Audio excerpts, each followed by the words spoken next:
So, hi, my name is Taylor Ian Tosca, and I'm from Harker Wisdom, and thank you all for coming to Harker's 10th Annual Research Symposium and attending this alumni formal talk.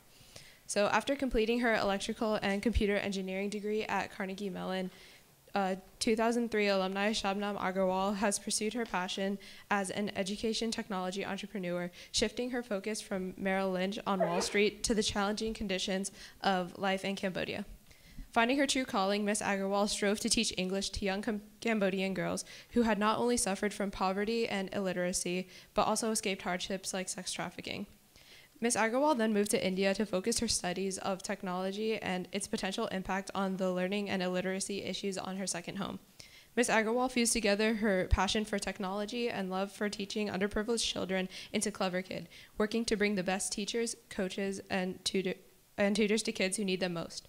We are always told to follow our true passions, and Ms. Aggarwal is a prime example of someone who has done so and found success, and more importantly, happiness. Her motivation and persistence is truly inspiring, and Harker is honored to have her as an alumna and as a speaker at today's symposium.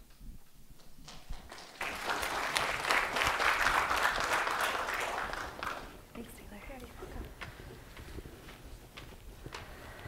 Good afternoon. I hope everyone had a great lunch. I want to start by thanking Mrs. Chetty. It's such an honor to be back at Harker and be speaking to you guys today. She's done such an incredible job with the symposium on its 10th anniversary. When I was here and Vijay was here, we didn't have this symposium, and getting the opportunity to see all the incredible projects that the kids have done and that we're all working on here at Harker, it's really phenomenal. And I also want to clarify that my talk is a little bit more directed at the parents today. I got a chance to speak to the student population yesterday, and I wanted to start by telling you what I told them so that we're all on the same page, we're all caught up. And what I told the student body yesterday is that failure is not a four-letter word.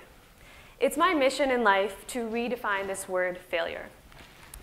And when I told them that failure is not a four-letter word, what I meant by that is that if they want to succeed, failure is the word to live your life by. Now, before you go calling up Mr. Keller to complain about me, let me tell you a little bit about who I am. When I was 16 years old, my life, a lot like your kids' lives, was insane, probably crazier than it is now. I played 4 sports, I took 4 APs, I spoke 4 languages, and still, I felt like I wasn't doing enough to compete. I remember this big decision I had to make one year between running track and field or restudying and retaking the SATs. One day, the college counselor asked me to come to her office. She sits me down, looks at my scores and my GPA, and very solemnly and deliberately says, "Shabnam, it doesn't look good. At best, you're going to get into Tier 3 or Tier 4 colleges, and I think you should prepare for that." I remember going home from school that day, knowing my life was over. I knew why my parents had sent me to Harker. They sent me to Harker to ensure, at minimum, that I would get into a great college, and to ensure, hopefully, that I would embark upon a great career, and to ensure, ideally, that I would lead a successful and comfortable life. And for good reason. Harker, as many of you must know, was recently rated the 2nd highest SAT scoring school in the country. Harker just sent the highest number of students to the Intel Science competition, and Harker sends the largest percentage of their student population to top-tier colleges around the country every year. So let's not call the kettle black. Most of us are here to see our students succeed. And at this point, I was being shown the red door to a path of complete and utter failure. It felt like the walls were closing in on me. I started questioning what I was doing wrong, where I had goofed up. How could I have ended up disappointing my parents so badly? I even considered for a moment some rather drastic measures to alleviate my pain and disappointment and failure.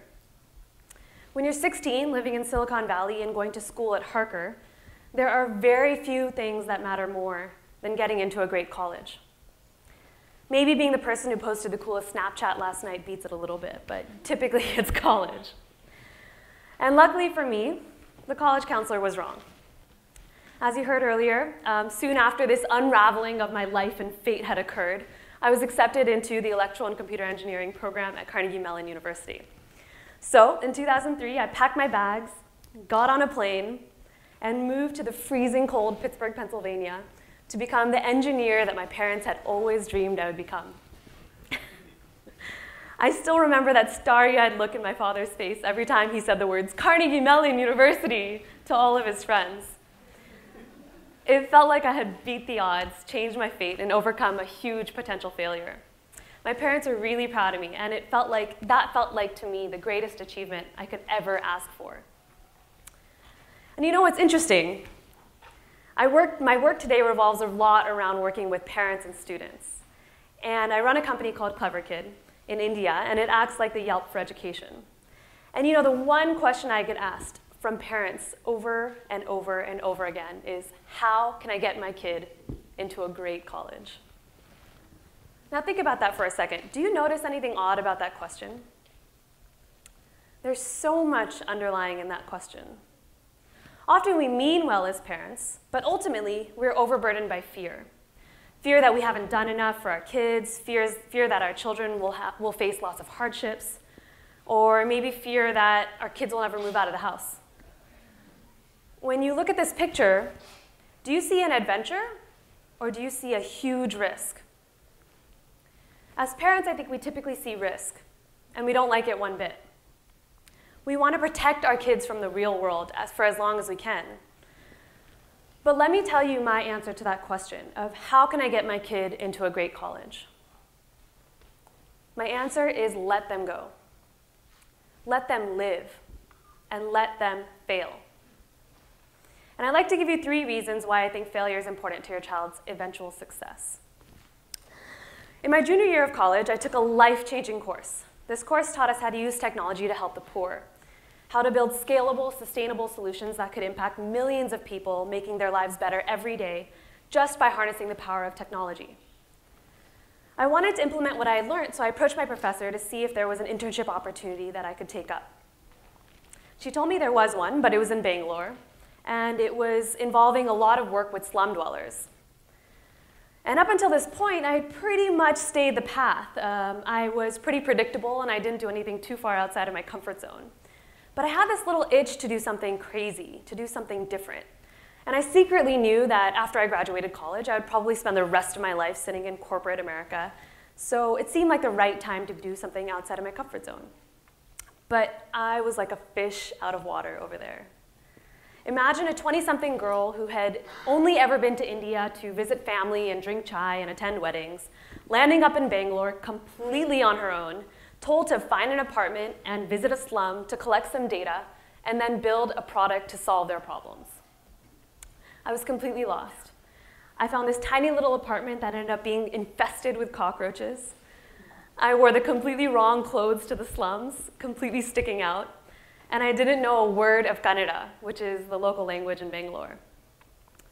Now someday, very soon, your kid is going to have to navigate the world without you. They're going to have to make simple decisions in common situations like, should I have another beer at this frat party, or should I go home? Or should I go to that other frat party across the street and have a beer there? And probably have to deal with bigger situations in rare situations like, should I take an internship at a bank on Wall Street, or should I go and travel the world this summer? And often, they're going to make the wrong decision. And that's okay, that's inevitable. But what's imperative for them to master is picking back up from that failure, tackling that question once again, and making another decision, which honestly may or may not be wrong once again. But it's imperative for them to do this over and over and over until eventually they succeed. The hardest part about my internship in Bangalore was not the actual internship. It was picking up the broken pieces of my ego and building up the confidence to go back to that office the next day rather than jumping on the next flight back home. You can't teach your kids resilience. They have to learn it through real-world experiences. And what better time to do it than now? You know, there's a pivotal point in my career after I had graduated Carnegie Mellon University with my engineering degree in my bag and gone to work for Merrill Lynch for a year or so on Wall Street. And there was this point where I knew I was unhappy, but I couldn't quite figure out why. I was making a lot of money and considered to be successful by any measure, And one day around this time, someone approached me to train for a marathon with them. They told me that we would train for this marathon together and we would raise a little bit of money for kids' education in India. And I'd always vaguely been a little bit interested in education, so it seemed like a simple and relatively risk-free way to show my support.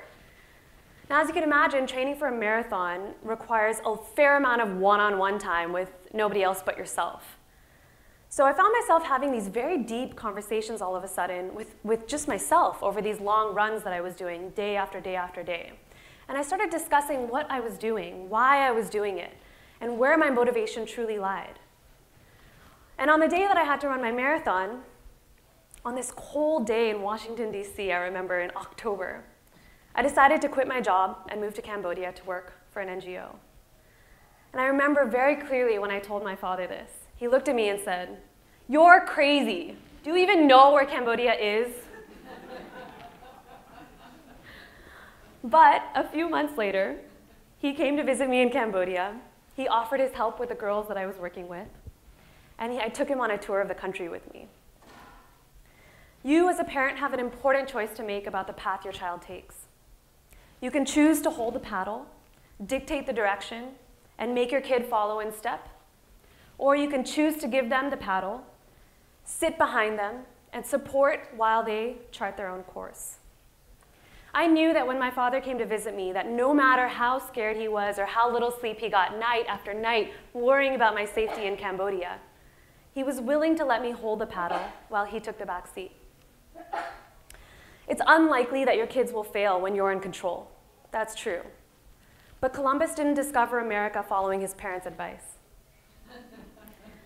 And Zuckerberg didn't discover Facebook by obeying his parents either. Our world needs innovators, risk-takers, people willing to chart new paths and follow the road less traveled. We need kids who are brave enough to grab the paddle and jump into the water, knowing their parents support them, regardless of the outcome. So about a year back, I was eavesdropping on a small group of moms who were chatting over chai. I sat in wonderment as I listened to them talk about the various teachers, classes, activities, workshops, extracurricular activities that their kids were doing and kids were enrolled in. And they weren't competing so much as they were inquiring. They were interested to hear. And I listened to them go around the table asking one another who the best teacher was, where to send their kid for karate, how to get their kid excited about math.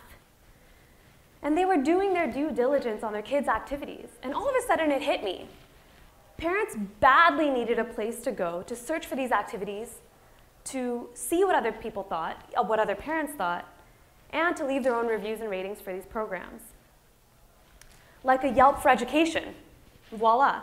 It made so much sense. And thus began the initial spark to create CleverKid, the company that I now run. It seems obvious now, and in hindsight I can tell you that story as if that was how easily it came to me.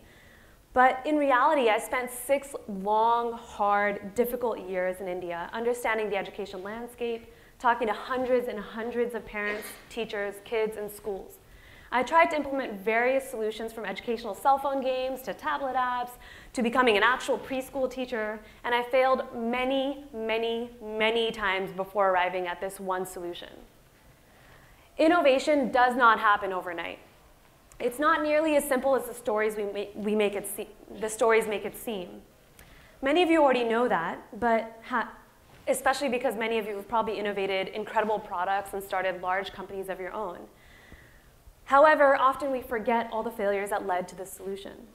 If your hope is for your child to one day create something groundbreaking, they need to know that failure is inevitable and failure is acceptable. At the end of the day, most of us want to attain the exact same goal. It's happiness, isn't it? There's this great study that was conducted by a Princeton man surveying about 450,000 people across America. And the study wanted to see how tightly tied happiness was to income. What they found was that money can only buy so much happiness. At a certain point, your happiness quotient stops rising dramatically, even when your income continues to rise. Now, the question you must be asking is, so what does lead to more happiness? How do I get to that upper right-hand corner? There's another really great study conducted by a man at Harvard called the Grant Study, and I urge you all to read it. It's a phenomenal study. This study followed hundreds of Harvard men from youth to death. It's a longitudinal study that he conducted. And he was trying to understand what factors determine well-being and happiness. And they found that the most critical factor leading to overall well-being in people's late 60s and 70s was neither associated to social class nor to personal income, but with the warmth of one's childhood. The warmth of one's childhood. Now, I should clarify that I'm neither a parent yet, nor am I a 60-year-old person able to preach to you about how my well-being, how my childhood was so warm that I am in immense happiness. I'm only suggesting that perhaps, for a long time now, we've misunderstood the big idea. That maybe the twisty, turny, crazy journey is the one to be embraced, rather than the straight path we're so often convinced will lead to happiness. My belief is that the freedom to fail is not available to everyone, but to those who can afford it, to those who have the opportunity to build great things from the ashes of failure, they can and they must. My life would look very different today if it were not for the support, encouragement, and challenges offered up by my parents and teachers along the way. And there would be one less person out there trying to make a difference in the world if they had never given me the space to fail. Thank you.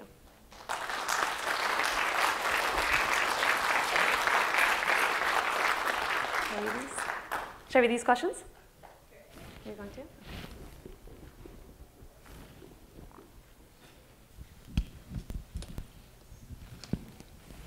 Okay, so we'll start the Q&A.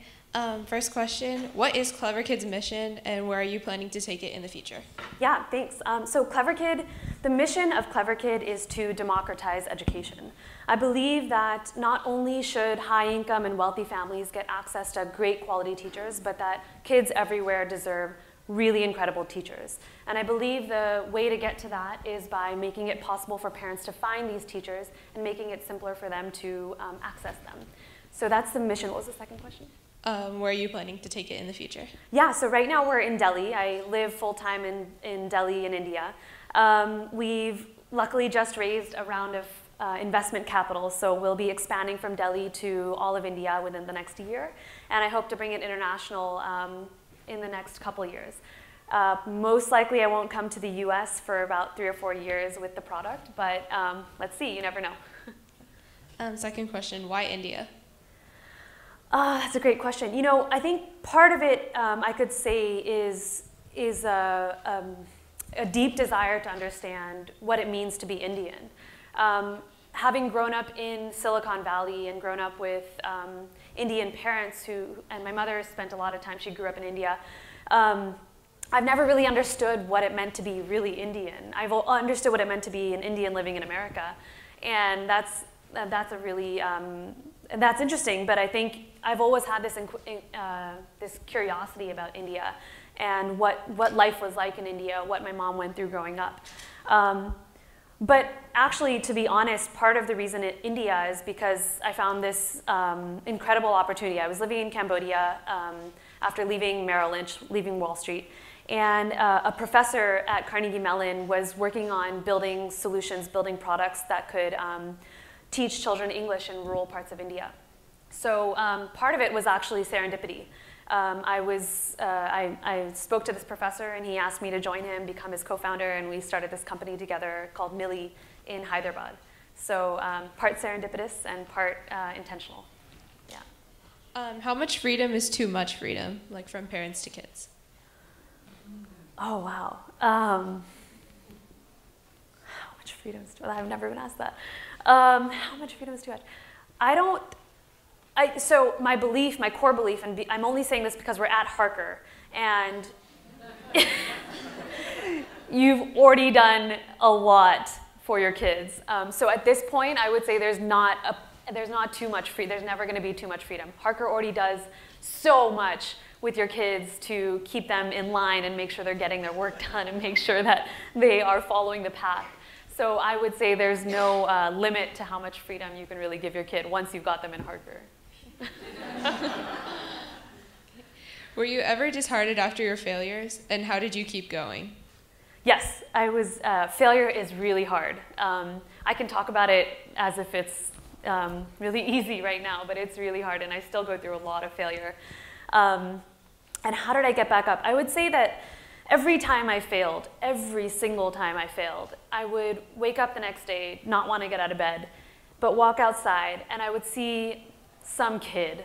Some kid would come knocking on my car door, asking for money, or some kid would run up to me and say, Didi, Didi, can you give me something to eat, or can you talk to me, play with me?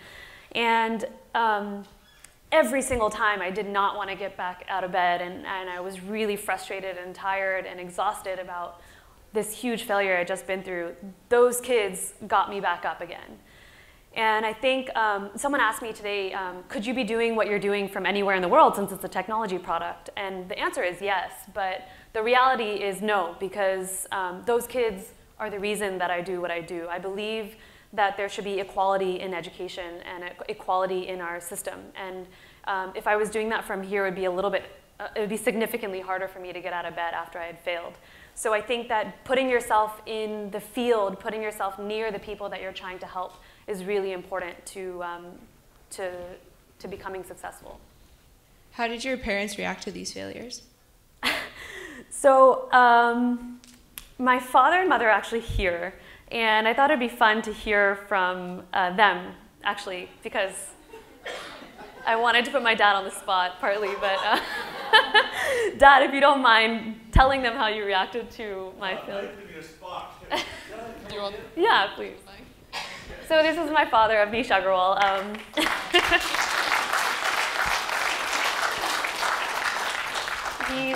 He's Okay, so what's the question again? How did you react to her failures?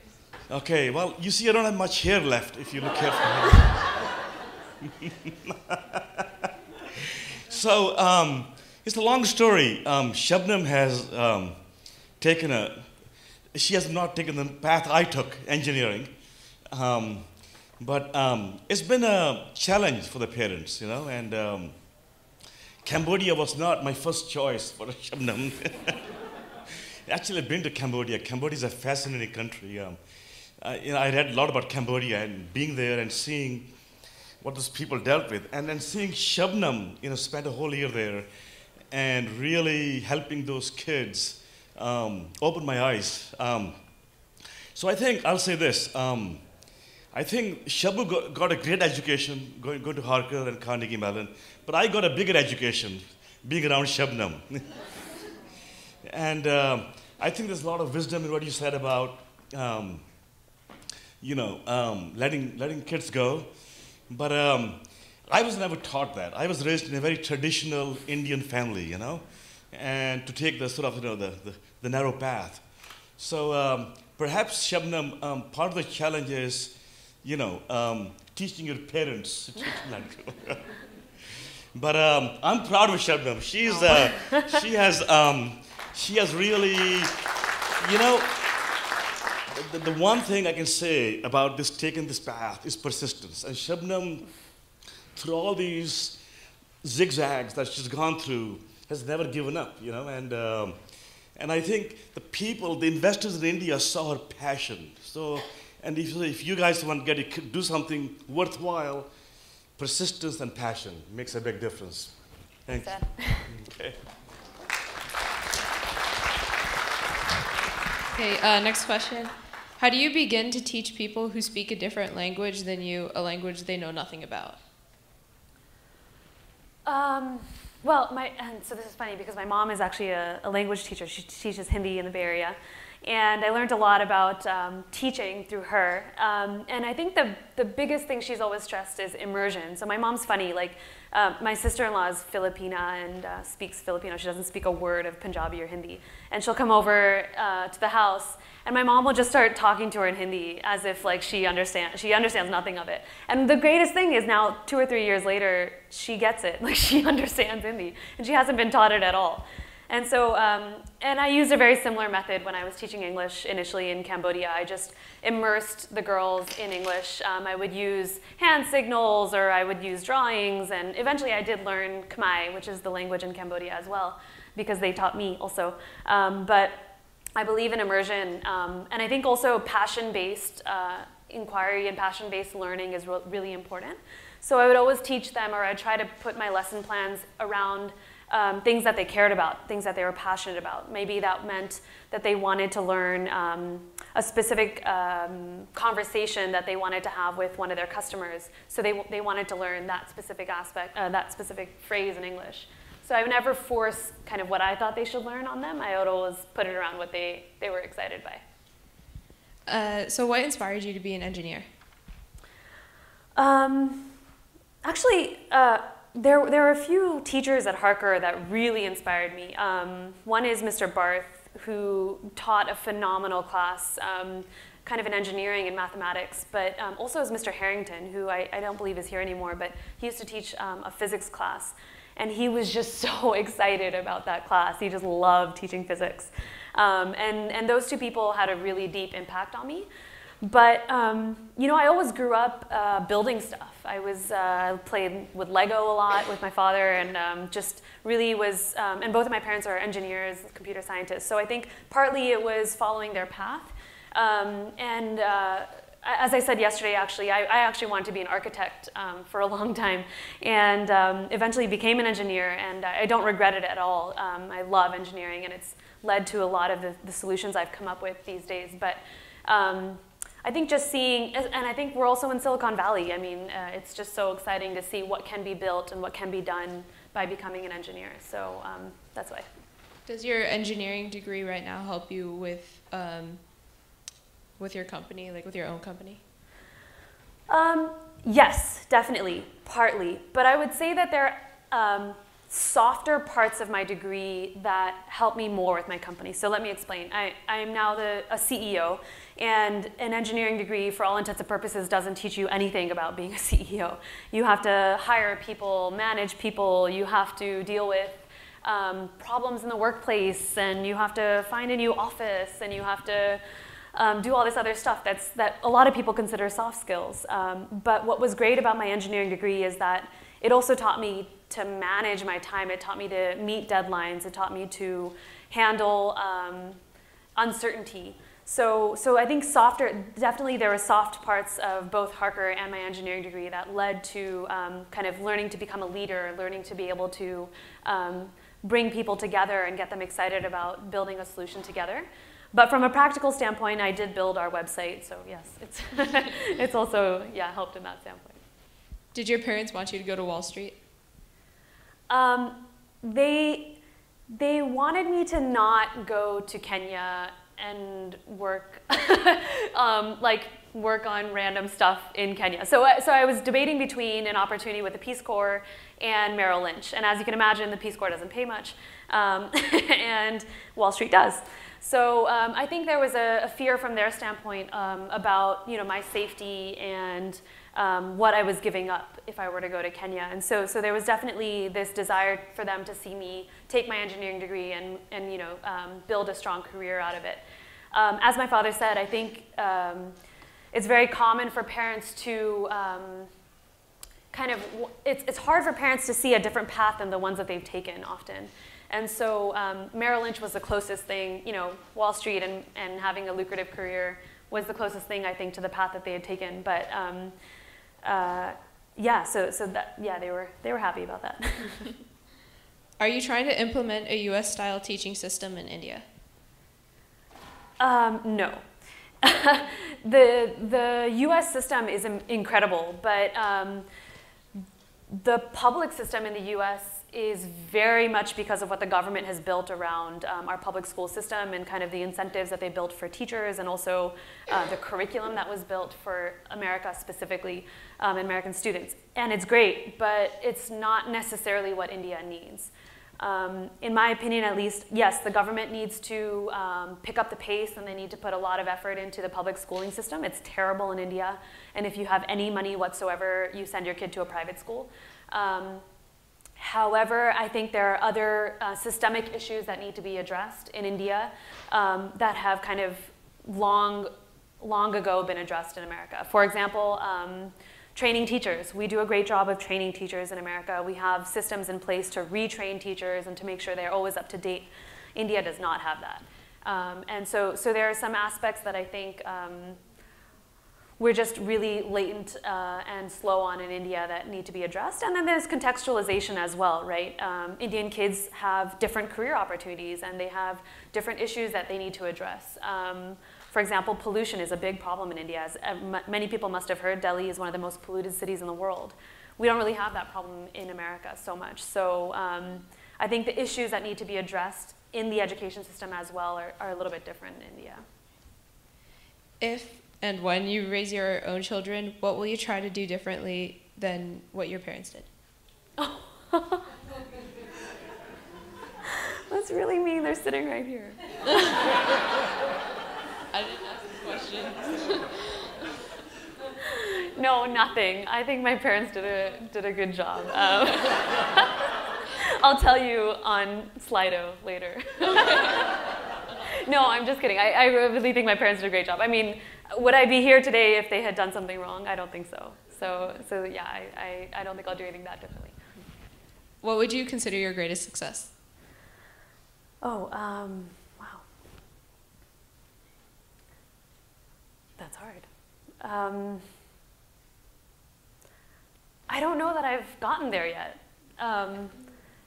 Yeah, like I don't think I've gotten there yet. I think like I'm still yet to get there. I think I like every day, I've had successes. I raised this round of capital for my company, which is a bit of a validation, and I feel really good about it, but I wouldn't call it success. And I don't know if that's just my mindset, but yeah, I don't think I've gotten there yet. And I think this is the last one, but what's one piece of advice you have for students desiring to accomplish things their parents have a hard time understanding? Do it anyway. Yeah, great. Thank you very much.